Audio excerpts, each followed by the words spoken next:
Deepti, is it visible? Yeah. Okay, I'll introduce you now. Okay, I'll keep it at, yeah, okay, all right. Yeah. Go ahead. Keep it to the first slide, slideshow mode.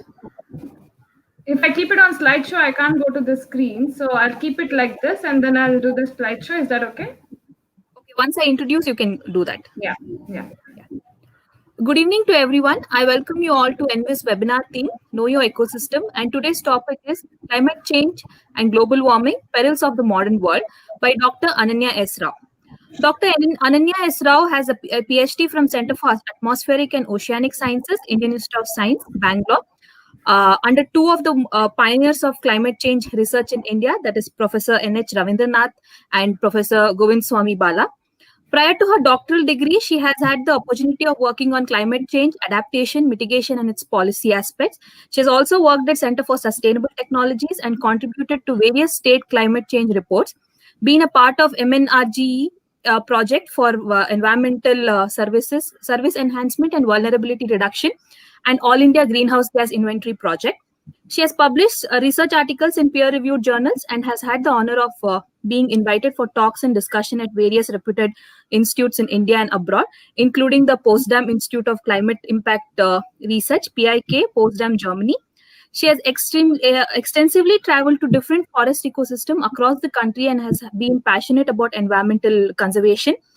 Having been a witness to shrinking forest ecosystem across the nation and the blatant effects of climate change on the life of people and from all the walks of life, she's doing her part to help elevate the situation in any way possible and is currently a part of executive conservation project at Kanha Shantivanam, Hyderabad.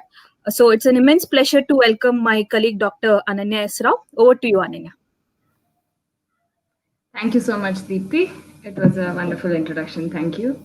And good evening, everybody. Today I'll be talking about climate change and global warming, being the perils of modern world. So to jump into the talk, I think the first thing that we need to make clear is how is climate different from weather? We hear these two terms interchangeably used everywhere, so I thought it's best to look at what climate is and how it is different from weather first.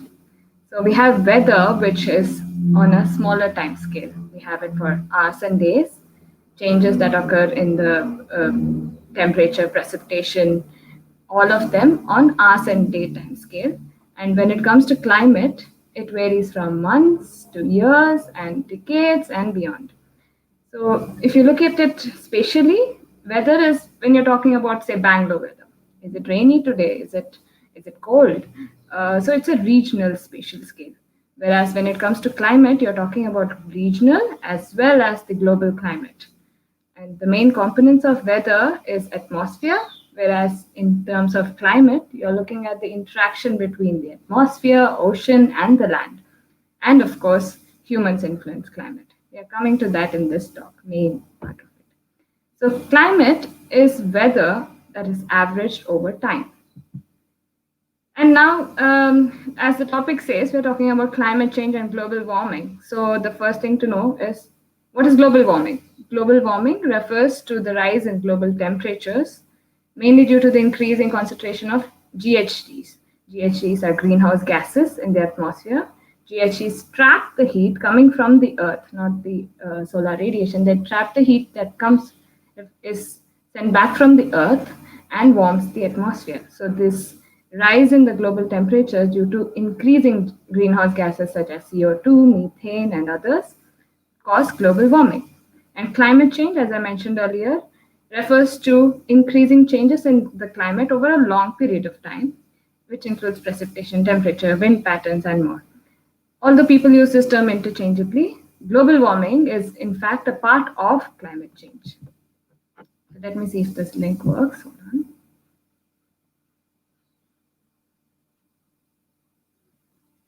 So this is a nice representation of how our world has been going through global warming since the beginning of 1880s, 1900s till now.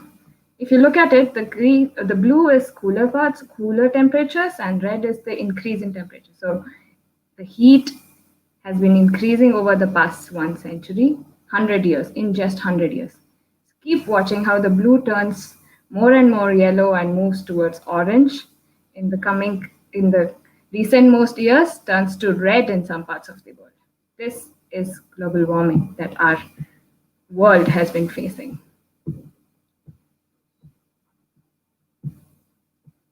So generally, these kind of talks are much more interesting and interactive, especially since it's a sensitive topic that the world is facing right now, right? I mean, it's a current day problem, and it's even more. The passion comes out much better when you're face to face and you're interacting with the audience. But unfortunately, this Corona times makes us do everything online. So now we really have to say, let's talk about climate change, right? Whether it is Squirrel or anybody who's watching, let's talk about climate change.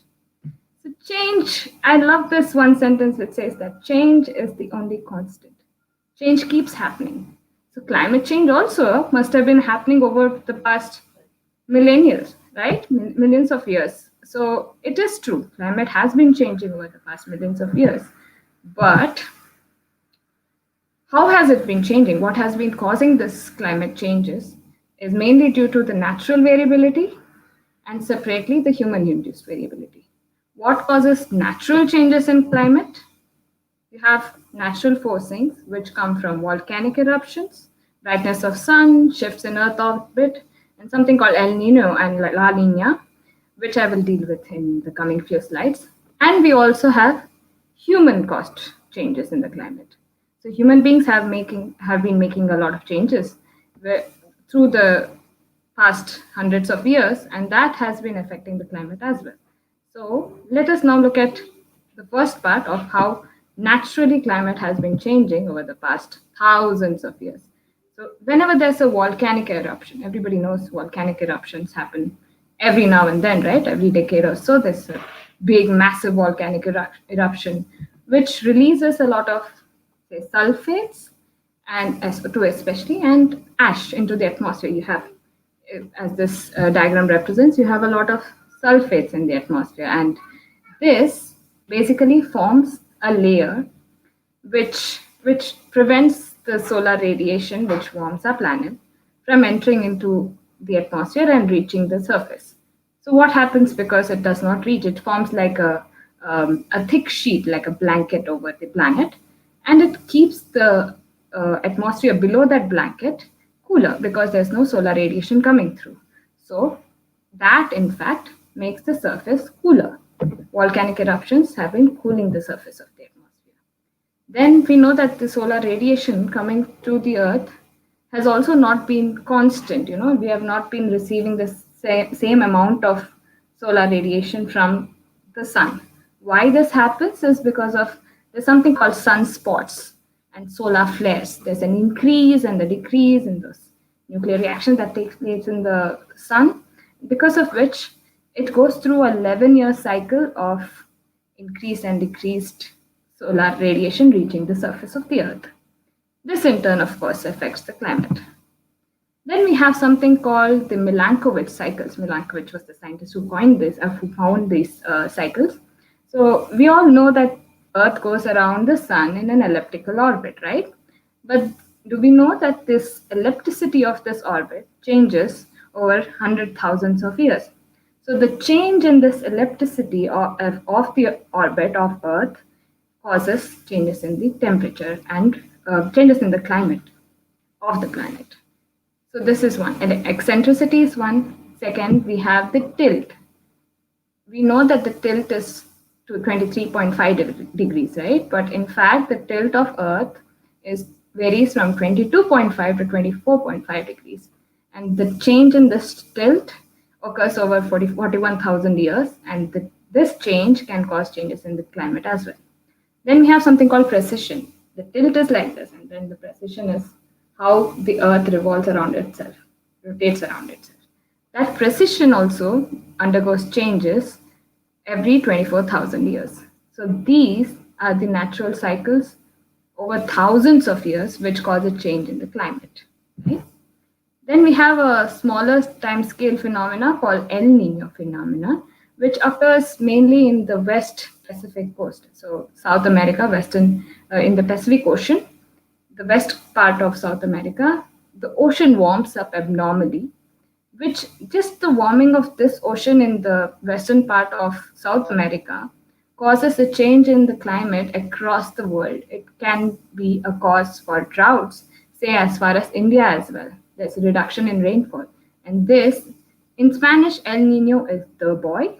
And this El Nino phenomena affects all parts of the planet. The reverse, where there's a cooling occurring, or the negative phase of this phenomena, is called La Nina, which is the girl in Spanish. And this, in fact, causes a slight decrease in the temperatures across the world.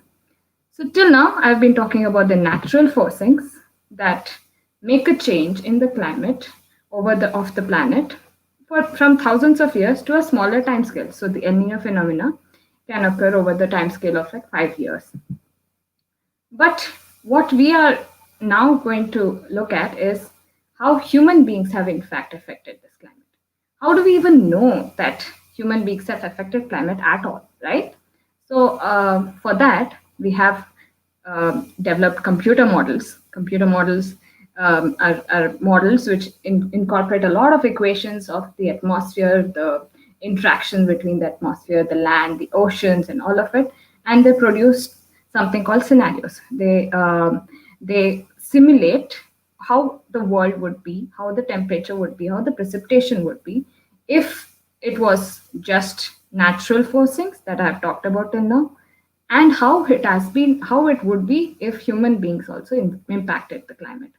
So what we see in these graphs here is, first on top with hardly any red and oranges is the naturally how temperature change would have been from 1951 to 2010. And in the second panel, you see the mid panel, it's the observed trend, where we see a lot more of orange and yellow, right?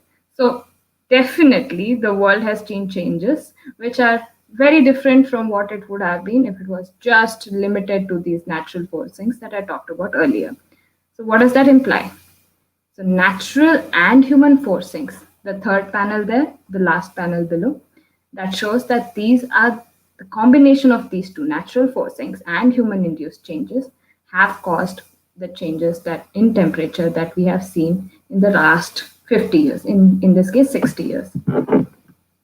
So this is another illustration of the same. If you see the black line, that is the observations. That is how from 1860 to 2010 we have had observations of temperature, which is the dark black line that is seen. In the left one, you see a difference between the dark black line and the red line, right?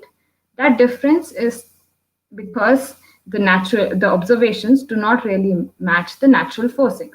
But when the natural and human forcings are considered, the red line matches the black line completely. So that means the changes that we have seen, especially in the last 50 to 60 years, have been completely man-made, human forcing. So natural causes of changes are still at work in the climate system, but trends in the temperature are largely attributed to human-caused forcing. So how has this temperature change come about? Like, why has the temperature changed like this? What have we humans done for it? I mean, how did we come to this state? We have introduced something called CO2 into the atmosphere, much more than what it would have been naturally, right? So the top panel here, mind you, this whole graph is in tens of thousands of years, so 400,000 of years before present. So the right end of the graph is what it looks like in the present. So the CO2 concentration in the present has gone off chart, literally. So, I mean, so thousands of years it has been varying between, say, 330 to around 100 something. This is in parts per million, CO2 concentration, the green line. It has been varying around that. But currently, we have gone beyond 400 parts per million of CO2 concentration. That is the part marked in red.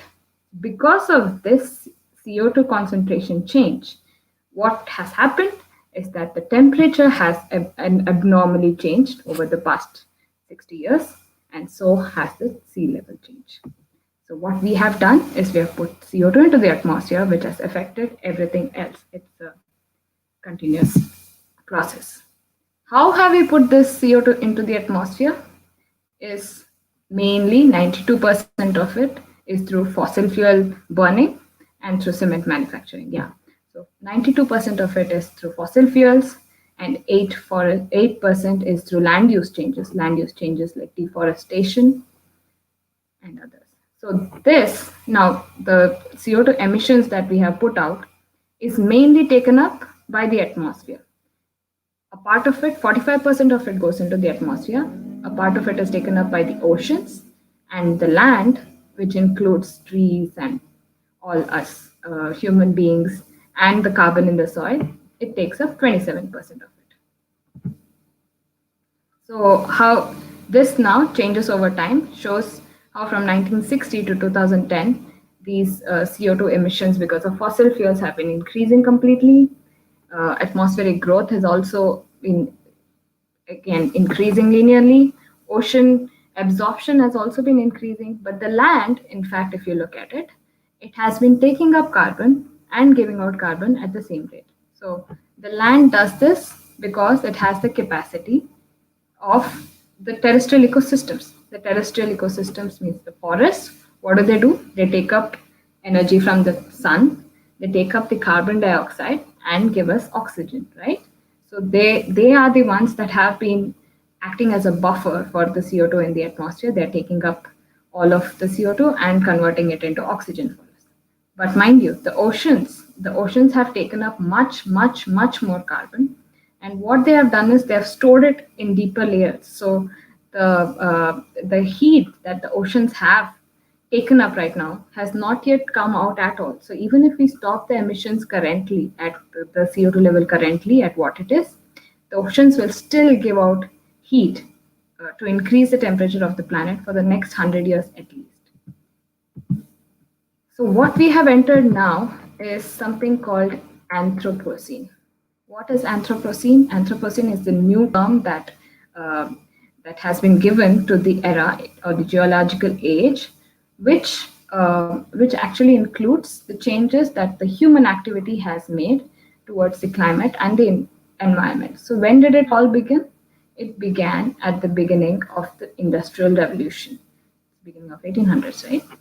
So Industrial Revolution gave rise to more and more of this fossil fuel burning, and over a period of the past 100 years, we have realized what this has done to the planet. Global warming has been a result of this Industrial Revolution, and now we have entered a new era called the Anthropocene, moving from Holocene, that was the previous era.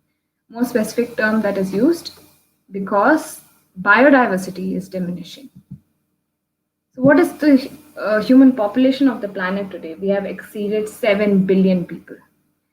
But we have also identified well over 1.7 million of the world's species of animals alone, and much, much more of the fauna of the planet. But you wouldn't believe this, that currently we have entered an era of mass extinction of species. What is happening is that our ecosystems, as you see here, the photographs are all by me and a few by my father. We have mountainous ecosystems, we have glaciers, we have lakes. This is a wonderful ecosystem of India called the Loktak Lake in Manipur, which is a host to very unique species of deer, which only lives on this one particular lake, Loktak Lake. We have elephants, we have rhinos on the planet, we have different species of birds, plants, beautiful flowering plants. Again, another ecosystem, trees with flowers, water plants, butterflies and moths, insects. There are mosses, algae, and fungi as well, mushrooms, deer, and we have majestic tigers and lions and leopards. And they are all somehow interconnected. These ecosystems and the species that inhabit them, they are interconnected. Like a butterfly effect, one change in any of these ecosystems or the the species that are dying out can cause an effect across the world. So then we come to something called Paul Ehrlich. Ehrlich, he coined this term. I mean, he came up with this theory that every species is like a rivet on an aeroplane. What does a rivet do? It's a tiny thing, right? Such a big aeroplane, and we have a tiny, tiny rivet. But this tiny rivet can represent a species on this planet. What the planet is undergoing now is a mass extinction of this species solely because of our intervention, human intervention. So climate change, because of human intervention, is causing an extinction of species. Deforestation is causing an extinction of species. And our inability to understand the interconnectedness of these species is what is causing their extinction. So what is happening because of this extinction? This tiny one rivet is falling off the plane. The plane being our planet and a rivet being a species. A tiny rivet falling off is not going to make the plane crash, right? But slowly we are losing out one rivet at a time. And we never know when this last rivet is going to fall off and the plane is going to crash. Like the durian fruit and the bats, we in this corona era and even before that, with all the other spread of virus, we think that animals are I mean, we are so away from the natural world that we consider insects, bats, all of them to be like spread to be one of the causes for the spread of diseases and viruses. Uh, but what we don't understand is the bats are one of the major pollinators of uh, flowers, and because of which this king of fruit called durian, which by the way stings pretty bad, but is a delicacy across Southeast Asia. This one fruit survives solely because of the pollination that the bats do. So the interconnectedness means that if the bats go, if the bats disappear, we say that the bats are evil and they are the cause of spread of disease, and we remove all the bats from the planet. This species, which is a sole species for income for so many of the countries, will also disappear along with it. We have seen this happen with the dodo as well, right? I mean, it's the best example.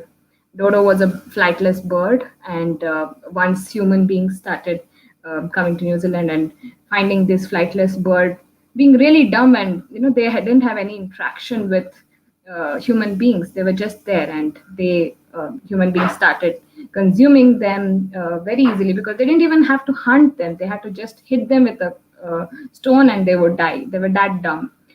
But what they didn't realize is over the next 100 years, they've wiped out the entire population of dodo from their island, and a species of big trees also disappeared along with it. So we come to the current age of corona, where there were some rumors that this whole pandemic was also spread by, say, a bat, which again, what I notice is that we are moving, it is just a means of us moving away and more away, further away from our ecosystems, and inducing this fear that it is because of animals and insects that we are under trouble. I see this happening in our apartment complexes as well. I mean, there's a fear of snakes. Oh yeah, there are snakes coming around my house, so I don't want them anywhere near me. So everything is just wiped clean. You don't want lizards in your house, you don't want insects inside your house. And now the recent most is the bats being considered as the villains. But in fact, there is no evidence of a direct connection between climate change and the emergence of COVID-19 disease, and also between COVID-19 being spread by the bats. So, but climate change, coming back to climate, has already made the conditions much more favorable through global warming for the spread of diseases. I mean, we saw with COVID itself that the warmer the temperatures, the easier the spread for it as well, right? I mean, so the spread of this infectious diseases like Lyme disease, waterborne diseases are all much more, the chances are higher because of climate change as well. So, but what has happened during this pandemic is a lockdown, and this lockdown has brought about considerable decline in the anthropogenic pollution, air pollution, water pollution, and other pollution, because all of us were staying indoors. We were indoors, and so travel was less. Um, and hence this fleeting feeling of a reduction in the climate change has also been a part of it. But mostly what has happened is that during the time that we human beings were indoors, sitting inside and wishing for to be out in the open, the other beings that inhabit this planet, they were having a good time. They were out about roaming freely, and we could see dolphins in the ocean next to Mumbai, which is hardly ever happened in the past 30 years. And elsewhere as well, we could see an increase in the free movement of these animals. And what this pandemic has also done, I think, is that it has brought about a sense of guilt that we have done something wrong to this planet. I mean, now that it has been established that the virus was in fact man-made, I think how all of us went through this one small period at least of being indoors, introspecting and seeing that what am I doing? Why am I on this planet? What am I here for? And how have I contributed to the change of this planet? And that's when we realize that maybe we have taken some wrong steps in the past. This, through discussion with my friends also, I realized has been an experience of many who have tried to stop and feel what we are doing to the planet. Just a simple question, why am I here? What am I doing? Was enough for us to realize that we are doing something wrong. But now that the world is back on its feet and we are out and about, I don't know how many of us will still carry this slight guilt and try to make a difference to what we have done.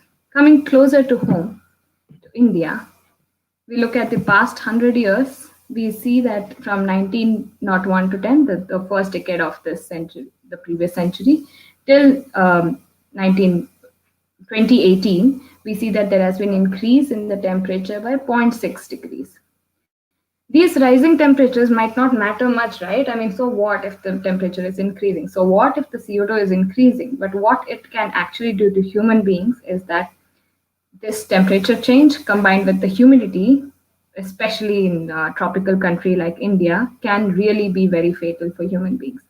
A newborn, especially like your progeny, might not be able to survive in this hot and humid environment at all when compared to how things were when you were born. So it's for the next generation as much as it is for our own survival right now. So how is it going to affect us in the coming 100 years? Don't be too bothered with the numbers here. I mean, I don't want to delve into the details of it, but if you look at the gray lines, they have been, this is the changes in temperature, precipitation, and CO2 historically, the gray lines. And the red and the green line are two scenarios of CO2 emissions, how much CO2 India would put into the atmosphere. That will tell us how much of a change in temperature and precipitation is going to occur over the next 100 years for the country as well. So if you look at it in two scenarios, we still see that temperature and precipitation are going to increase over the country, making it a more humid and more hotter place to live in. But there is nothing in terms of research on climate change and health or forests or the infrastructure in India, although 600 million people are at risk from its effects. Climate change will definitely impact railways, dams, coasts, coastal cities, the ports, and our structures. If you look around you, the buildings are, I mean, of course, one thing is the construction quality, but also everything is affected. Your day-to-day life is affected by the changes in climate, right? Look outside the time that if you're a 90s born kid or a 2000 born kid, you will still see that, you know, what it was summer, the last year's summer has been very different from this year's summer, or the winter has been very different from this year's winter. There has been no rain, or there has been extra rain within a small span of time. Like last year we had normal rainfall. Rainfall is for the whole country is calculated over the period of the monsoon. And through the monsoon, we had enough rain to call it a normal rainfall year. But what actually the was experienced was that rainfall was restricted to a few weeks. It was downpour, like tremendous amount of rainfall in a few weeks in a few places, and the rest of the time monsoons, they were not there. I mean, it was a very different kind of a monsoon period, and most of our country depends on the monsoon rainfall for its agriculture, right? We are still an agrarian country. So these changes have been occurring, and we have not yet been able to study it completely as well, the effects of it. But coming to the positive part of it, India, I mean, we are lucky to be in a country like India. Of course, with our population density of 420 people per square kilometer. Can you imagine there are 420 people in 1 square kilometer of our country? I mean, this is the average, of course. So, in a country like that, also, we have still managed to be one of the mega biodiversity countries of the world. Only 17 countries of the world are called a mega biodiversity country, including the South American countries, Indonesia, and all of them. And we have 4 of the 36 biodiversity hotspots of the world. Western Ghats is one of them. The Andaman and Nicobar is one of them. The Himalayas is one of them. And another part of Northeast is one of them. So we have 4 of the biodiversity hotspots of the world. And also, if you look at it, since independence, we have not lost one single species of flora or fauna. Not one animal has gone extinct in our country. So in all these sense, I think we should take heart and we should feel proud of our country for being the way we have been in the past 70 years. We have diversity in landscapes. If you see here, this is something called a shola forest. Shola forest is the forest between 2 hills, and the ecosystem that thrives here is completely unique and restricted to that part of the forest only. A view of top slip, which is a rainforest of South India. This is another national park called Nagarhole, which is host to the Indian tiger, leopards, all of them. This is a dry deciduous forest, riparian ecosystem. We have wetland ecosystems. We have grasslands of Velavada, that is Gujarat, where you have the wild ass and also black buck. We have coastal ecosystems, swamps, and mangroves. We have the Himalayas as well. Himalayas, which is nothing. I mean, it says on the right here that Firdaus is but that it's heaven on earth. And we have a mind-boggling 91,212 species of animals. That is 7.43% of world's faunal species, that's plant species as well. We have elephants, tortoise, so 228 species of amphibians, 484 species of reptiles. We have amazing diversity in birds. The left one here, the right top corner, is a Ceylon frogmouth, which is an endangered species on the verge of extinction. We have it here in India. We have, of course, the majestic tiger. We have the Asiatic lion. India is the only place for the surviving Asiatic lion, which is very different from the African lion. It's not different, it's a little different from the African lion. We have, of course, the leopard. We don't have cheetah. Cheetah went extinct in India much before independence. The sloth bear, the mountain goat, Nilgiri tar. And we also have, did you know, there's a difference between an ape and a monkey? An ape is something that does not have a tail, and we have the monkey as well. And in apes, in India, the only species of ape is the Hulu gibbon, which is found in the Northeast and Northeast alone. And we have another endangered species of monkey called the lion-tailed macaque, which is only found in the Western Ghats of India. It's called a lion tail because of its tail on the right. The picture on the right shows that, and its mane, of course, but it's mainly called because of the tail. The land also absorbs pressure from 51.2 crores of livestock. So we have so much of livestock pressure as well on the land, apart from the human beings in the density of population. And so it is nothing short of a miracle that our country survives itself and also is a mega biodiversity country. So now coming to what can you do? I mean, so we have the world going through something. We have our country doing okayly well, but still a long way to go to really feel uh, like the Earth is making that, like we are making a difference to the planet, right? So what can we do? I think the first step that uh, I feel is essential is not to look at the environment around us, not to look at the planet as if we are on top of everything. We are on top of the food chain. We are the most intelligent species. No, we hardly know anything about the other species. We have just scratched the surface, in fact. And to also incorporate this feeling of interconnectedness, really wake up to the reality that yes, unless everything around me, say the lizards or the plants, or unless they do fine, I cannot be okay. So the consciousness or the awareness that this is what is this is my planet and I need to take care of it, and the beings that all the beings that inhabit this planet has to become your reality. That's the first step. And of course, you have to refuse using plastic, refuse using one-time use plastics, especially reuse the plastics that you have, reuse anything else, reuse cloth, reuse your shoes, reuse it, like stitch it up.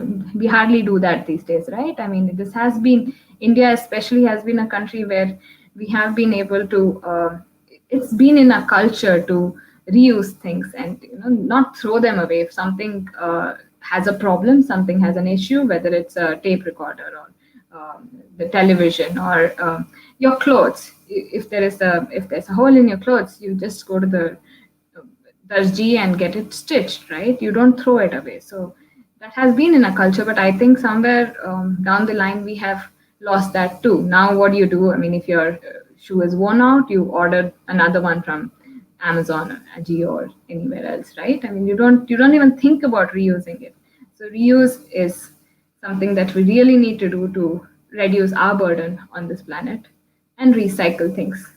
Recycle your clothes. You give it to your siblings. Give it to others in need, and borrow from others who already have it. Recycle so many other. Recycle plastic, of course. The what we generally believe is this: developed countries do a much more of recycling because they have systems in place that do the recycling for them. But unfortunately, that really isn't the case. I mean, they have the whole plastic industry is thriving because of this developed country and their concept of that they are doing something by recycling it. We don't do it as much. I mean, in terms of city maybe, but what we do is in our homes, right? You recycle plastic bags. You don't never throw it away. You use it for something else. You recycle your old mugs, the porcelain mugs as a maybe a pot, and so many other ways we can recycle things, right? And yes, of course, next is to save electricity. Whenever you walk out of the room, switch off the lights, save water, shower in the rain. To save water, you can plant more trees. That is what I've been doing for the past 1 year. I've been out in the field and planting as many trees as possible and trying to conserve plant species which are on the verge of extinction as well. What we have managed to do is get these plant species which are dying in India, especially in South India in the Western Ghats, and we have managed to get them to this arid region on the outskirts of Hyderabad called Kanha Shantivana. We've got them here and try to provide them with the right kind of environment and nutrition and try to conserve them in every way possible. This is what I've been into. And this, as I explained through my talk, can be our contribution or our remedy or our salvation from what the planet is going through. Each drop counts. You plant one tree today, your neighbor plants another. That's where we come into educating others. You come to know of this, you are aware of it, you are doing something. It's not enough. You have to get others involved as well, as many as possible. Each drop counts, but it's when they come together that it makes the ocean, right? So get your neighbors aware about it, your school friends, your college batchmates, your colleagues at work, whoever they are. Educate them and tell them if you see them throwing a piece of Cadbury wrapper out in the open, tell them, no, please, this is not the way it is done. Put it back in the bin. It's okay. Don't be hesitant to do that. In fact, kids these days are much more aware and they do it consciously. They make an effort. They tell the adults, they tell their own parents, don't do it. Don't throw plastic. Don't throw away things, right? So educate others. Make it a combined effort. And also, you can become a climate scientist. I mean, work for the environment directly, try and see what can really be done, try and make a difference and work towards making the planet a better place. Last part of it is, I would say, the most important as well. It is to expand your consciousness. So the interconnectedness, especially of this planet, of the beings on this planet, will only be felt when you close your eyes and try and see and feel how you are different or how you are similar to that plant outside your house, to the tree outside your building. How is it that you are different? And you will realize that you are not. In essence, we are all the same. We are all living on this tiny planet called Earth, and we are connected in some way or the other. And this awareness, this expansion of your own consciousness, which is only achievable through going inwards and meditating, will make you aware that we are all definitely connected. We are all, in essence, made of the same thing. And then my talk wouldn't be necessary. Nobody's talk, nobody's information would be necessary, because it will be your experience. It will be your own knowledge that we have to make a difference to make this planet a better place, not just for ourselves, for the generations to come. We have to make it. And it is, nobody would have to tell you. It will become your own duty then. And with that, I conclude my talk. Thank you very much. Thanks for listening.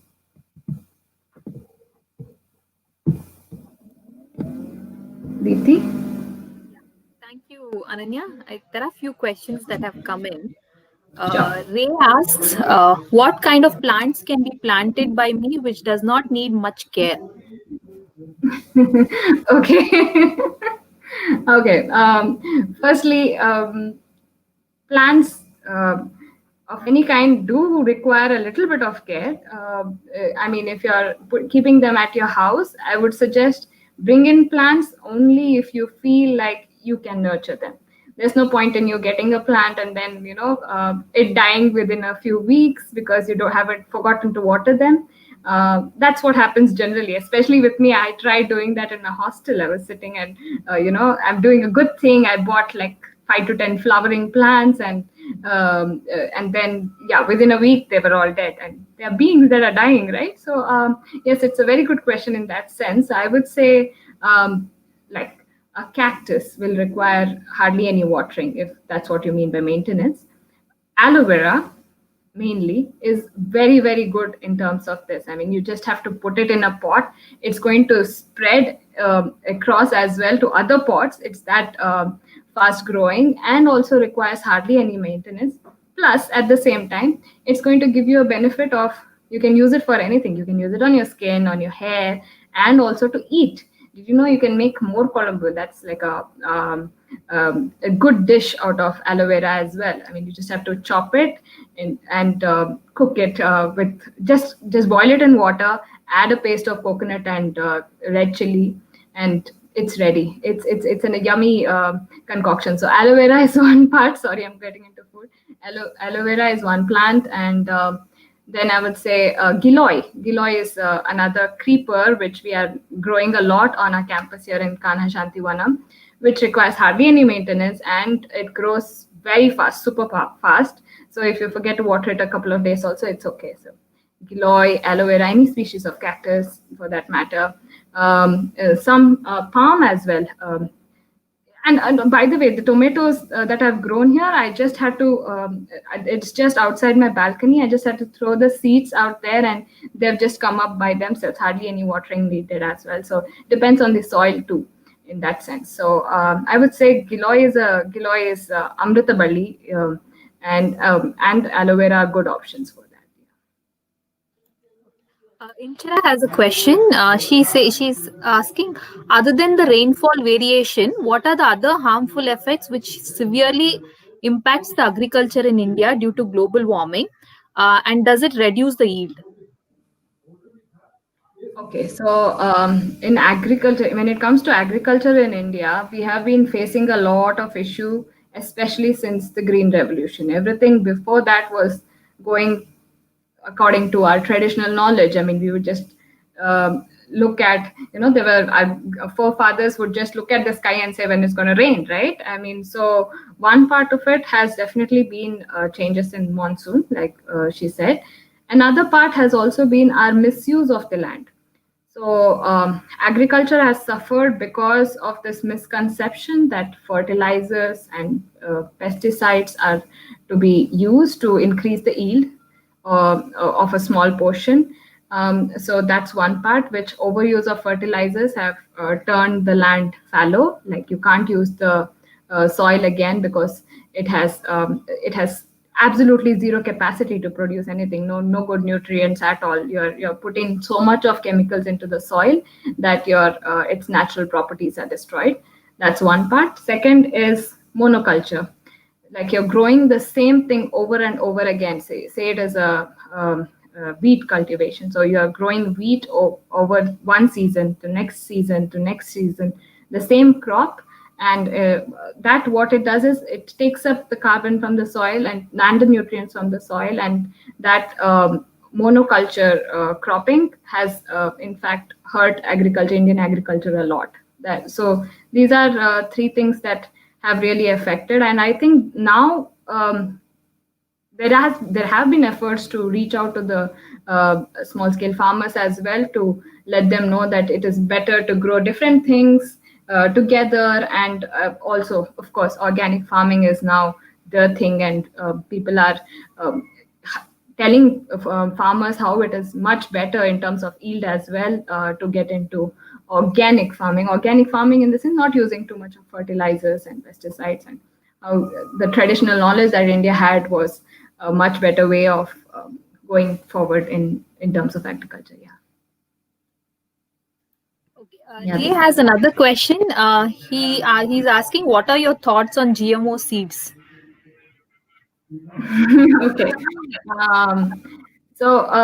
Yeah, I mean, it has been believed that anything genetically modified is not good. I mean, in the sense of terms, why genetically modified things are in place. Firstly, is because there's an increase in yields. You get bigger onions, bigger everything, and so the yield is increased. But what we don't realize is how it's affecting our health as well, right? So from the literature that I've read up, I would definitely say that I'm not in favor of GMO at all, GMO seeds.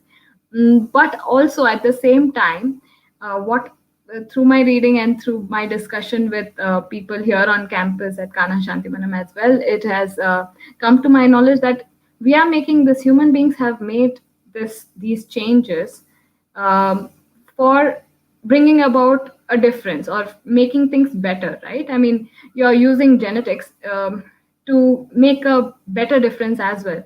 So there are some cases, I would say, I don't really know the percentage, but there have been some cases where this intervention by human beings to make changes in a particular gene of a species has in fact made it better. So I would not say that it is completely bad, but I think it depends really on which species you're talking about when it comes to GMO seeds. So CP Singh has a question. Which ecosystem or element of ecosystem is going to be affected the most in climate change scenarios? Can you repeat it? Which element of the ecosystem is going to be affected? Ecosystem or element of ecosystem is going to be affected the most in climate change scenario?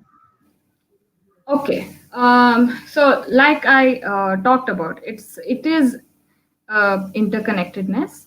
But what we have also seen is that, say, there has been global warming, right? I mean, there have been increase in temperatures and the CO2 concentration.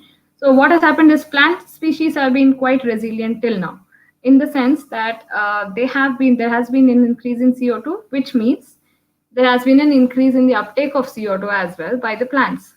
So how this works is that if there is an increase in the CO2 concentration in the atmosphere, the plants will take up more CO2 as well, up to a certain point, and then that completely drops. They get saturated with that. So right now we have not reached that saturation. So plants in that sense have been able to be more resilient. But when if it comes to say the fauna, uh, there's an example of the gastric brooding frog of Australia, which completely vanished because there was a hole in the ozone.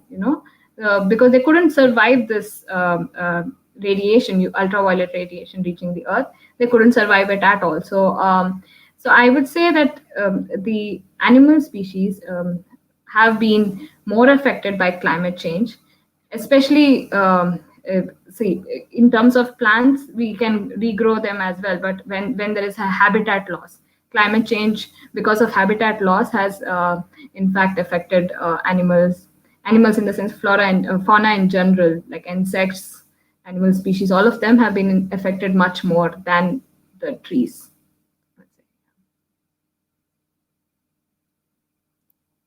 Diti? Yeah, that's about the questions. So, are there any more questions? Kindly post it in the comment section, because there is like few seconds lag. Okay. Yeah, to the YouTube.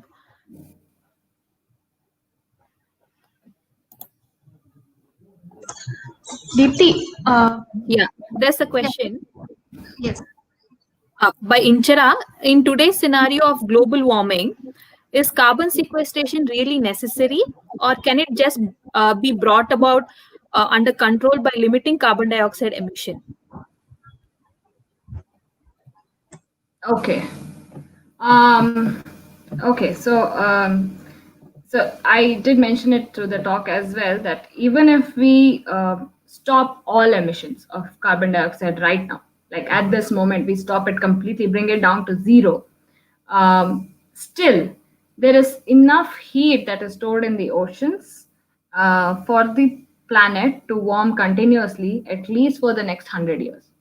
And this heat, which is going to change temperatures of the planet, is going to have might even wipe out humans. I mean, it's just in theory, but what I'm trying to say is that even if we bring our emissions to zero right now, we cannot get back to the conditions, atmospheric conditions that we were 100 years ago, until another 100 years.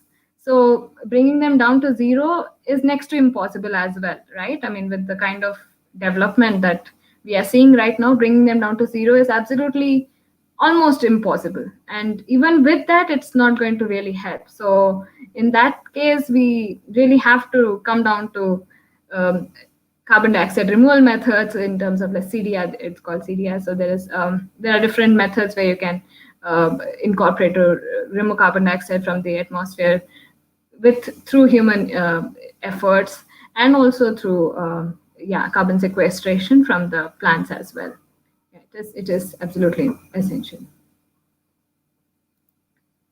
Ananya, Ray, again in the beginning, I missed the question. He asked that I thought that warmer climate countries were less affected by COVID, because there was a statement by you. Yes. Oh yeah. I'm sorry. I think no. So the thing is the relationship between climate and COVID has not really been established well at all. I mean, so there has been speculation that warmer climate countries are doing better, but in fact, there not many have been able to. I went through a few studies, thinking that okay, maybe India is doing better in terms of because we are a warmer climate country, right? But no, it's really there's no correlation between warmer temperatures and the spread of the disease. But only thing that was again a speculation. It happened with the Spanish flu. So there was a speculation that when the winter would set in, especially in colder countries, the pandemic might become worse as well. I mean, there was a speculation earlier, but that also still seems. I mean, this whole virus seems to be very. We really can't say much about how it is spreading or what has been the cause for the spread of it. And there are mutations in the virus. There is so many different. It affects people who have strong immunity, people with low immunity. All of it. I mean, it's hard to say what is really happening with the virus, in fact. And so, climate has nothing to do with this. Is what I would say through my study of whatever limited study I have done of the pandemic. I hope, Ray, that answers your query. He also asked how to become a citizen climate scientist for an average citizen, or if he wants to pursue climate change study. Probably. Okay, so that especially in India, I would say it's I mean, so I started off uh, through my schooling thinking that yes, I want to make a difference to the Indian ecosystems. I want to be something related, do something related to the environment and stuff like that. But after my 12th, I was faced with the same confusion that all Indians go through. Is it engineering or doctor? I mean, these are the only two professions, right? I mean, mainly we are stuck with this. So I too did my electrical and electronics engineering first before I moved into something that I was really passionate about. So after my engineering, I was like, no, this is not where I see myself for the rest of my life. So I went and worked for a couple of years with a professor who works on climate change. I just went up to him and I told him, I have no background, but I really want to do something good for the environment. So I want to work with you. And he was kind enough to let me work with him. And those 2 years were very crucial for me to really gain experience and first-hand knowledge about things related to the environment. And that led me to really continue working on it and pursue my PhD in the same institute. So I was a, if I could manage to do that because of it. But I would still say India is tough in terms of if you want to do make a career about from environment, it does not give you as much opportunity. But where there's a will, where there is passion, I think there is always a way. So I would say environmental engineering is also not a bad thing. Do your environmental engineering for graduation, and then you can move into it. Or at any point in life, try and join organizations that are making a difference, and you can make a career out of it as well. Like I said, it's the passion that matters more than anything else. Thank you, Ananya. I think this will give a very good insight to all those school students and then other students who are in their 12th to pursue career in climate change. There's another question by Aditya Vasisht. He says, thanks for the tips at the last, but apart from that, how else can a common citizen contribute proactively in good environment cause? Okay. Apart from what I had already, I think I know Aditya Vashisht. Hi, Aditya, if I'm right. Anyway, so yeah. Apart from what I had mentioned, if you really want to do, like I said, other organizations like the one that I'm working for right now, Kanha Shantivanam is what it's called. It's a part of Heartfulness Institute. So we do a lot of work to make a difference to the environment in terms of plantation, in terms of water conservation, in terms of renewable energy usage, and more. So organizations like this, which are making a difference, you can just go and volunteer there as well. I mean, put in your efforts in terms of hours, number of hours of work, or your knowledge. Either of them. There are a lot of such organizations across India which do great work towards making a difference to the environment. So if you can spend some time, then definitely be a part of these organizations. There's ETRI, there are a lot many more organizations in Bangalore itself and across the country which do great work. So I would say being a part of these organizations, it's a great way to contribute to the environment. Yeah, I think that's about with the questions. Are there any more questions that the participants would like to ask?